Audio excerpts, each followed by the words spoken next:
রাজ্য চালানোর জন্য রাজার ক্ষমতা থাকে ২ বছর। ২ বছর পর রাজার আর ক্ষমতা থাকে না, অটোমেটিক অন্য একজনকে বসানো হয়। তবে এইখানেই শেষ না। রাজার ক্ষমতার পর রাজাকে এমনই একটা জায়গায় পাঠানো হয়, ওইখান থেকে রাজার ফেরত আসতে পারে না।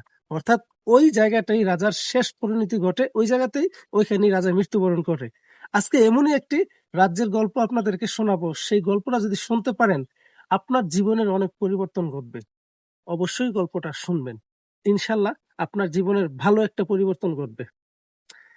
এক রাজ্য, রাজ্যের রাজা আছে, রানী আছে, সৈন্য আছে, প্রজাও আছে। অনেক জাঁকজমকপূর্ণ একটা রাজ্য। ওই রাজ্যের একটা নিয়ম হচ্ছে কি, যে এই রাজ্যের রাজা হবে সে রাজত্ব করার জন্য ২ বছর সময় পাবে। ২ বছর পর তাকে একটা দ্বীপে হস্তান্তর করা হবে বা পাঠিয়ে দেওয়া হবে। ওইখান থেকে সাধারণত কেউ ফেরত আসে না। কি এমন ঘটে ওই দ্বীপে যাবার পরে যে কেউ ফেরত আসে না? পুরো গল্পটা শুনেন। ধরেন আপনাকে ওই রাজ্যের রাজা বানানো হলো। আপনি কি করলেন? রাজা হবার পর ২ বছর ফুর্তি আমোদ করলেন, অনেক কিছু করলেন। ২ বছর পূর্ণ হবার পরে আপনাকে পাঠিয়ে দেওয়া হলো ওই দ্বীপে। আপনার জীবনী এখানেই শেষ। একজন নতুন রাজা ওই রাজ্যের জন্য নির্ধারণ করলো। ওই রাজা একটা ব্যতিক্রম চিন্তা ভাবনা করলো, কারণ ওই রাজা জানে ২ বছর পর তার নিশ্চিত মৃত্যু ঘটবে। সে কি করলো? ক্ষমতা পাওয়ার সাথে সাথে অন্যান্য পূর্বের রাজার মতো সে আনন্দের লীলা খেলায়, মদ বা নারী এগুলা নিয়ে সে ব্যস্ত হয়ে পড়েনি। সে প্রথমেই ক্ষমতা পাবার পরে তাকে ২ বছর পর যেই রাজ্যে বা যেই দ্বীপে পাঠানো হবে, সে তার সৈন্য নিয়ে প্রথমে ওই দ্বীপে গেল।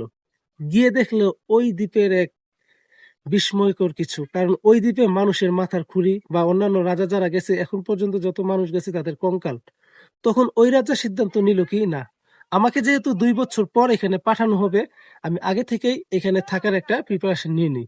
সে চুপি চুপি কি করলো, এই ২ বছর কঠোর পরিশ্রম করে ওই দ্বীপের এমন কিছু বাড়িঘর নির্মাণ করলো বা ফসলাদি করার জন্য সে এরকম কাজ করলো যেন সে ২ বছর পর যদি ওই রাজ্যে আসে সে যেন ভালোভাবে থাকতে পারে। সে চুপি চুপি তার সৈন্য পাঠিয়ে ওই দ্বীপটাকে জনবসতি হিসেবে পরিপূর্ণ করে নিল। ফুল গাছ লাগালো, ফল গাছ লাগালো, কৃষি জমি তৈরি করলো, তার জন্য একটা বিশাল অট্টালিকা তৈরি করলো। ইভেন তার জন্য সাংসারিক জীবনে যা যা প্রয়োজনীয় সে ওইখানে নির্মাণ করে নিল বা তৈরি করে নিল। ২ বছর পর যখন তার রাজ্যের ক্ষমতা শেষ হলো, তখন সে কি করলো, তার হচ্ছে তার যখন ক্ষমতা শেষ, তাকে ওই দ্বীপে পাঠাই দেওয়া হলো। তে ওইখানে শান্তিতে থাকতে লাগলো। সে অন্যান্য রাজার মতো তার জীবনীটা এখানে আরামে আসে ব্যয় করে নাই। এখন আমার জীবনে আপনার জীবনের শিক্ষাটা কি?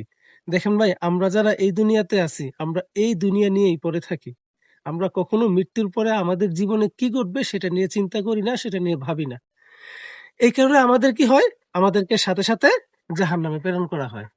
যদি আপনি ওই বুদ্ধিমান রাজার মতো এই দুনিয়াতে থাকা অবস্থায় নামাজ পড়েন, রোজা রাখেন, আল্লাহর যতগুলা নিয়ম নীতি আছে সবগুলা মেনে চলেন, আপনার ঈমান ধরে রাখেন, আমাদের রাসূল পাক সাল্লাল্লাহু আলাইহি ওয়াসাল্লাম যেভাবে চলাফেরা করছে, যা করতে বলে গেছে, যা করতে নিষেধ করে গেছে, এই সবকিছু যদি আপনি মেনে চলেন, তাইলে কিন্তু আপনি ওই বুদ্ধিমান রাজার মতো হবেন। রাজার মতো হবেন না, আপনি পরকালে গিয়ে শান্তিতে থাকতে পারবেন।